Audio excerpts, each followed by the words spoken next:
नमस्कार, आपका स्वागत है आपके अपने YouTube channel target entrance exam पर यानी TEE पर।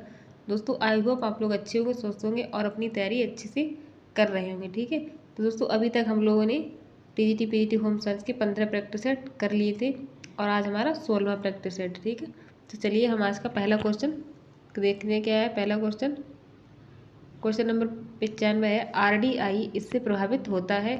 ऑप्शन ए कार्यस्थल, ऑप्शन बी सामाजिक स्थिति, ऑप्शन सी पारिवारिक आकार या फिर ऑप्शन डी शारीरिक आकार। तो क्वेश्चन नंबर 95 का हमारा ऑप्शन सी सही हो जाएगा।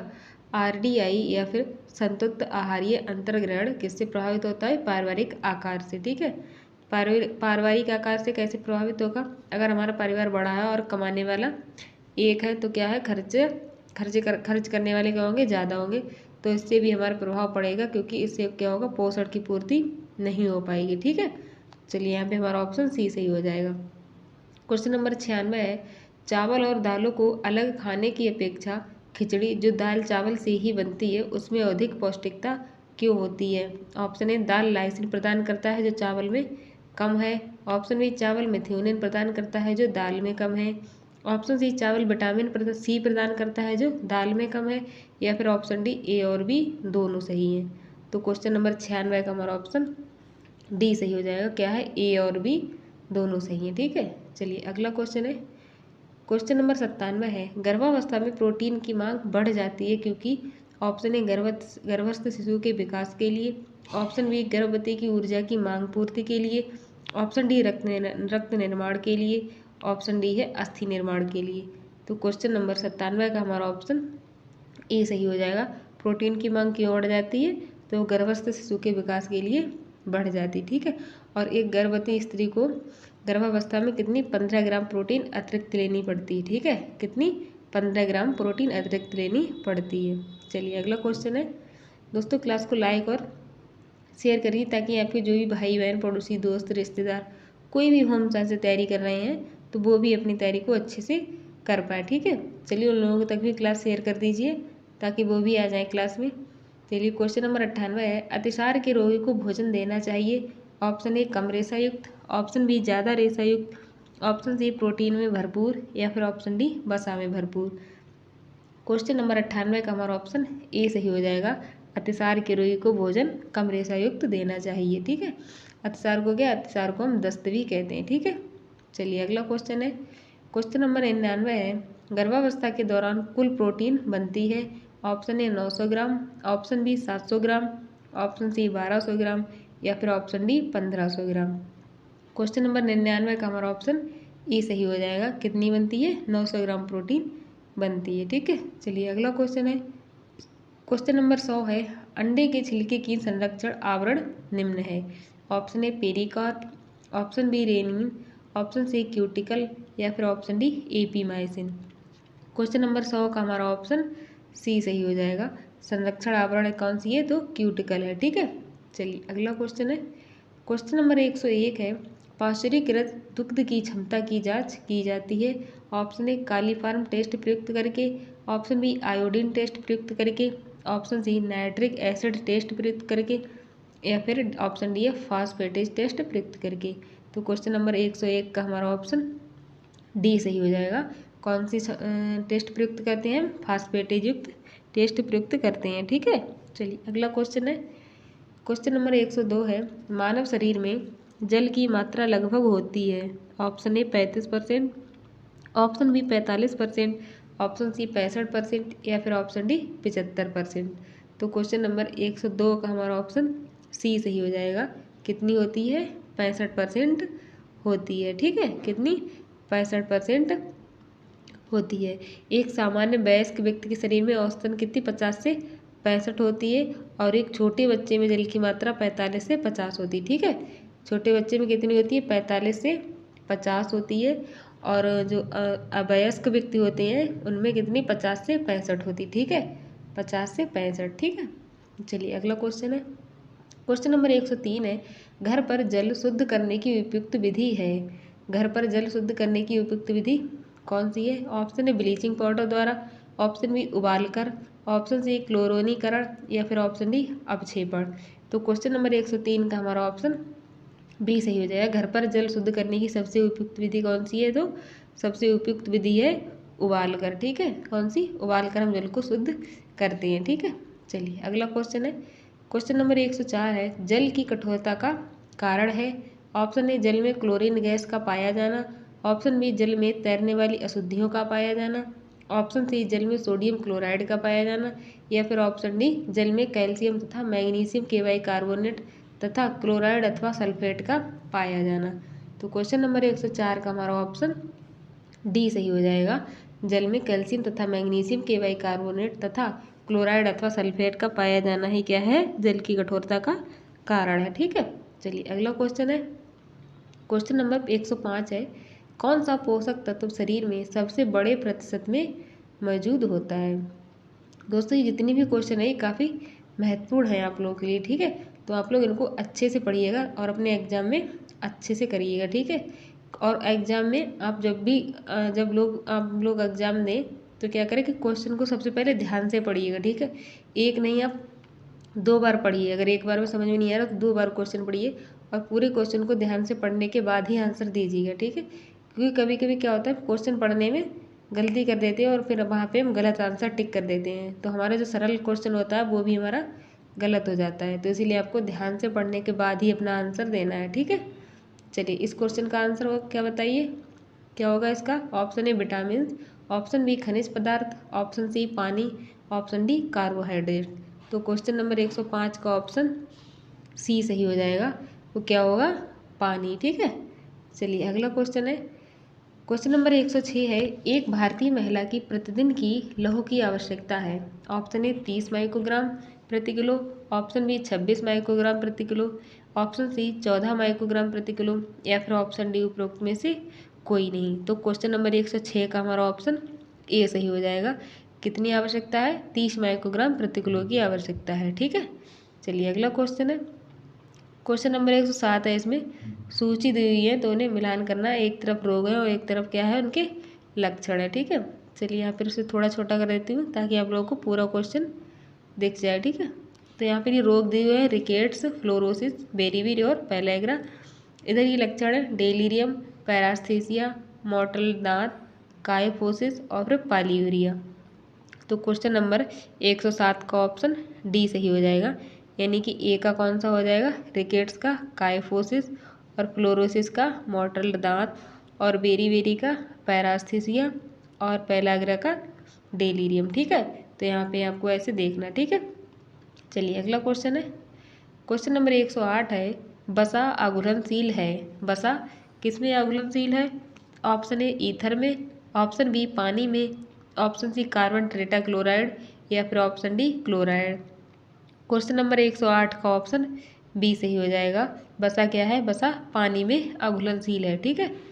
अगला क्वेश्चन है, क्वेश्चन नंबर 109 है, शरीर को सबसे अधिक ऊर्जा प्राप्त होती है। Option A carbohydrate, option B बसा, ऑप्शन सी खनिज लवण, या फिर ऑप्शन डी प्रोटीन। तो क्वेश्चन नंबर 109 का ऑप्शन बी सही हो जाएगा। शरीर को सबसे अधिक ऊर्जा किससे प्राप्त होती है? बसा से प्राप्त होती है, ठीक है। तो 1 ग्राम बसा में हमें 9 कैलोरी ऊर्जा प्राप्त होती है, ठीक है। 1 ग्राम बसा में 9 कैलोरी ऊर्जा प्राप्त होती है। कितनी? 9 कैलोरी ऊर्जा प्राप्त होती है, ठीक है। चलिए अगला क्वेश्चन है, आप लोग छोटे छोटे जो पॉइंट्स हैं उन्हें क्या करना, आप लोग कॉपी में नोट करते जाना, ठीक है, ताकि आप लोग एग्जाम के टाइम पे अच्छे से रिवाइज कर सकें, ठीक है। चलिए अगला क्वेश्चन है, क्वेश्चन नंबर 110 है, प्रोटीन का पाचन होने के पश्चात वह परिवर्तित हो जाता है। ऑप्शन ए अमीनो अम्ल में, ऑप्शन बी शर्करा में, ऑप्शन सी पेप्टोन्स में, ऑप्शन डी लैक्टोज में। तो क्वेश्चन नंबर 110 का हमारा ऑप्शन कौन सा? ए सही हो जाएगा। वो किस में परिवर्तित हो जाता है? वो अमीनो अम्ल में परिवर्तित हो जाता है, ठीक है। किसमें? अमीनो अम्ल में परिवर्तित हो जाता है। चलिए अगला क्वेश्चन है, क्वेश्चन नंबर 111 है, स्टार्च को शर्करा में बदलने वाले क्या एंजाइम का नाम है? Option A lipase, option B rennin, option C ptyalin, option D pepsin. तो क्वेश्चन नंबर 111 का हमारा ऑप्शन सी सही हो जाएगा। वो कौन सा एंजाइम है? तो वो टाइलिन एंजाइम है, ठीक है। कौन सा है? टाइलिन एंजाइम है। अगला क्वेश्चन है, क्वेश्चन नंबर 112 है, एक स्नैक जो 12 ग्राम कार्बोहाइड्रेट एवं 3 ग्राम वसा देता है, वह शरीर को कितनी कैलोरी देगा? Option A 60 kilo calorie, option B 135 kilo calorie, option C 75 kilo calorie या फिर ऑप्शन डी इनमें से कोई नहीं। क्वेश्चन नंबर 112 का ऑप्शन सी सही हो जाएगा। कितनी कैलोरी देगा? तो वह 75 किलो कैलोरी देगा। कितनी? 75 किलो कैलोरी देगा। ठीक है। अगला क्वेश्चन है, क्वेश्चन नंबर 113 है, भोजन में ऊर्जा का सबसे संकेंद्रित रूप निम्न में से कौन सा है? Option A carbohydrate, option B वसा, ऑप्शन सी प्रोटीन्स या फिर ऑप्शन डी विटामिन। तो क्वेश्चन नंबर 113 का ऑप्शन ए सही हो जाएगा। कौन सा है? तो वो कार्बोहाइड्रेट है। ठीक है। कितने कौन सा है? कार्बोहाइड्रेट है। ठीक है। अगला क्वेश्चन है, क्वेश्चन नंबर 114 है, निम्न में से मोटापे के कारण है? ऑप्शन ए ज़्यादा खाना, ऑप्शन बी कम खाना, ऑप्शन सी कभी कम और कभी ज़्यादा खाना या फिर ऑप्शन डी बिल्कुल ना खाना। तो क्वेश्चन नंबर 114 का ऑप्शन ए सही हो जाएगा। ज़्यादा खाने से क्या होता है? मोटापा होता है। ठीक है। चलिए अगला क्वेश्चन है, क्वेश्चन नंबर 115 है, अपोषणीय पदार्थ जो भोज्य पदार्थों में उद्देश्यपूर्ण ढंग से मिलाए जाते हैं। Option A food additive, option B food supplement, option C fermented food या फिर ऑप्शन डी फोर्टिफाइड फूड। तो क्वेश्चन नंबर 115 का ऑप्शन ए सही हो जाएगा। वो कौन से हैं? वो फूड एडिटिव हैं। ठीक है। चलिए अगला क्वेश्चन है, आप लोग जल्दी जल्दी से क्लास लाइक और शेयर कर दीजिए फ्रेंड्स, ताकि और लोग भी क्लास में आ जाएं। ठीक है। और अपनी तैयारी को अच्छे से कर सकें। तो चलिए जल्दी जल्दी शेयर कर दीजिए सबको। चलिए अगला क्वेश्चन है, वह तरल जिसके घोल में पदार्थ होता है किस रूप में जाना जाता है? ऑप्शन ए विलेय, ऑप्शन बी विलायक, ऑप्शन सी पारगम्यता या फिर ऑप्शन डी अर्धपारगम्य। ठीक है। तो क्वेश्चन नंबर 116 का ऑप्शन ए सही हो जाएगा। वो किस रूप में माना जाना जाता है? तो वो विलेय के रूप में जाना जाता है। ठीक है। चलिए अगला क्वेश्चन है, क्वेश्चन नंबर 117 है, खाद्य पदार्थ को सुरक्षित रखने के लिए कितनी मात्रा में चीनी होनी चाहिए ताकि अन्य किसी परिरक्षक की आवश्यकता ना पड़े? ऑप्शन ए 10 से 20%, ऑप्शन बी 30 से 40%, ऑप्शन सी 40 से 50% या फिर ऑप्शन डी 60 से 70%। क्वेश्चन नंबर 117 का ऑप्शन सी सही हो जाएगा। कितनी आवश्यकता होती है? 40 से 50%। ठीक है। चलिए अगला क्वेश्चन है, क्वेश्चन नंबर 118 है, हीमोग्लोबिन के निर्माण हेतु दोनों की आवश्यकता होती है। ऑप्शन ए लौह तत्व एवं जिंक, ऑप्शन बी लौह तत्व एवं कैल्शियम, ऑप्शन सी लौह तत्व एवं फोलिक अम्ल या फिर ऑप्शन डी लौह तत्व एवं एस्कॉर्बिक अम्ल। तो क्वेश्चन नंबर 118 का ऑप्शन सी सही हो जाएगा। लौह तत्व एवं फोलिक अम्ल की आवश्यकता होती है। ठीक है। चलिए अगला क्वेश्चन है, क्वेश्चन नंबर 119 है, दूध को पाश्चुरीकरण किया जाता है। दूध को पाश्चुरीकरण किया जाता है। ऑप्शन ए सूक्ष्म जीवाणुओं को मारने तथा दूध को लंबे समय तक सुरक्षित रखने के लिए, ऑप्शन बी क्रीम निकालने के लिए, ऑप्शन सी खमीर खत्म करने के लिए या फिर ऑप्शन डी विटामिन बढ़ाने के लिए। तो क्वेश्चन नंबर 119 का ऑप्शन ए सही हो जाएगा। सूक्ष्म जीवाणुओं को मारने तथा दूध को लंबे समय तक सुरक्षित रखने के लिए हम दूध को पाश्चुरीकरण करते हैं। ठीक है। दूध को क्या करते हैं? पाश्चुरीकरण करते हैं। ठीक है। चलिए अगला क्वेश्चन है, क्वेश्चन नंबर 120 है, निम्नलिखित में से कौन सा आहारीय चिकित्सा का उद्देश्य है? ऑप्शन ए पाचन तंत्र के कष्टों को देखते हुए सरल सौम्य तथा सुपाच्य आहार प्रदान करना, ऑप्शन बी रोगावस्था में भी उच्च पोषक स्तर की निरंतर आपूर्ति करना, ऑप्शन सी शरीर के प्रभावित अंगों को पर्याप्त विश्राम प्रदान करना या फिर ऑप्शन डी इनमें से सभी। क्वेश्चन नंबर 120 का ऑप्शन डी सही हो जाएगा। क्या है? इनमें से सभी आहारीय चिकित्सा के उद्देश्य हैं। ठीक है। चलिए अगला क्वेश्चन है, क्वेश्चन नंबर 121 है, डॉट डॉट धागे को साफ करने के लिए मार्जन का इस्तेमाल किया जाता है।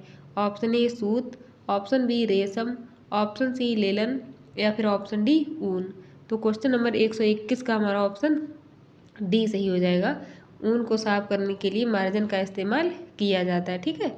चलिए अगला क्वेश्चन है, क्वेश्चन नंबर 122 है, डॉट डॉट चिकनकारी कला का उद्भव केंद्र है। Option A Delhi, option B Mumbai, option C Goa या फिर ऑप्शन डी लखनऊ। तो क्वेश्चन नंबर 122 का ऑप्शन डी सही हो जाएगा। लखनऊ क्या है? चिकनकारी कला का उद्भव केंद्र, ठीक है। कौन सा? लखनऊ चिकनकारी का उद्भव केंद्र, ठीक है। चलिए अगला क्वेश्चन है, क्वेश्चन नंबर 123 है, स्ट्रॉबेरी या चेरी जैम को जमाने के लिए उसमें मिलाया जाता है। ऑप्शन ए नमक, ऑप्शन बी नींबू का रस, ऑप्शन सी गंधक अम्ल या फिर ऑप्शन डी आलू। तो क्वेश्चन नंबर 123 का ऑप्शन बी सही हो जाएगा। हम क्या मिलाते हैं उसमें? नींबू का रस मिलाते हैं, ठीक है। चलिए अगला क्वेश्चन है, क्वेश्चन नंबर 124 है, भूनने तथा सेंकने का प्रयोग किस विधि में किया जाता है?